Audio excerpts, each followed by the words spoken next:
I like to step far enough away from the table so I can lean back. It's a hard stretch to do if you're just going to be pulling only with your arm. So after we get done with this stretch, we're going to be looking at the quadriceps.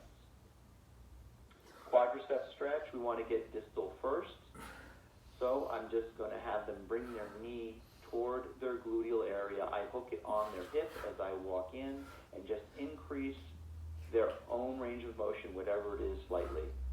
If I want to increase the level of stretch on this leg, I do it when the leg is open, and then I bring the femur back a little bit and have them bring their heel back one more time.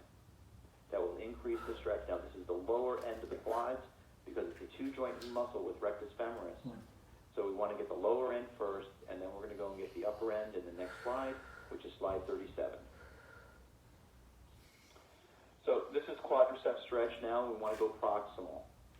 By bringing the heel in toward the gluteal fold first, or as close as you can get it, and then having them kick back, using their hip extensors, using their glute muscle, is going to get the upper end of rectus femoris because I've already put a stretch on the quads, so the psoas will not be involved.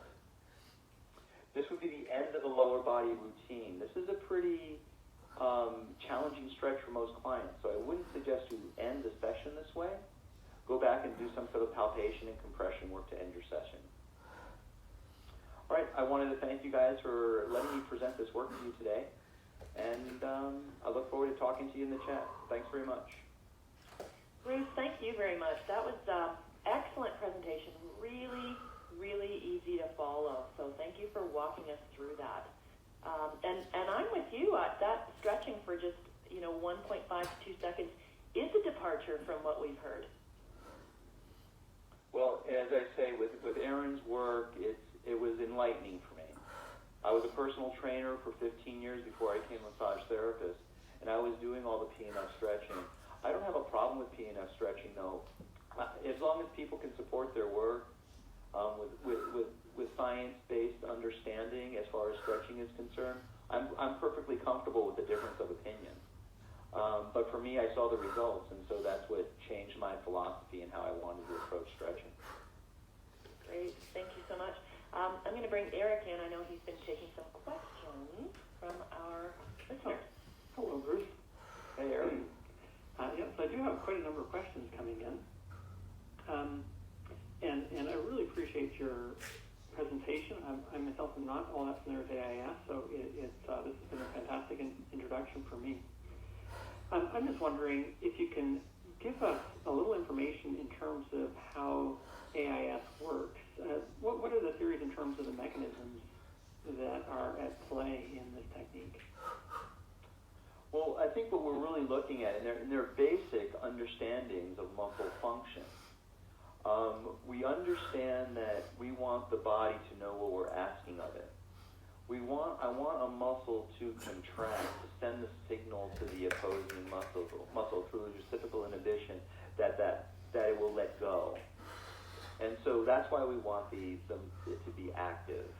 What we're trying to produce is the natural function of the body that we had when we were kids, and not fighting gravity. So we try to get the body into a position where it's not fighting gravity.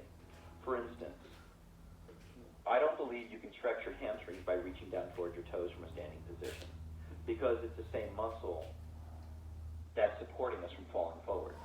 Yeah. So when we stretch the hamstrings, we want to be in a neutral position where the the leg has to be moved by another contraction, such as the quadriceps contracting to move the leg to stretch the hamstrings. These are the areas that we look at. We look at wanting to increase that blood flow, and we know that we want to get the body back into a neutral position. So in that stretch, that means getting the leg back down on the table. As soon as it comes back down onto the table, then the new blood and oxygen can come into the tissue. I don't know if that answered your question, but... Sure. Okay. That's fantastic. So because there's a mechanism there. So it's primarily a reciprocal inhibition technique, it sounds like. It primarily is, with what other things that Aaron has. Aaron's been doing this work for 40 years. So good. So he has more experience in it than anybody else in the world. Ready? And ready to run.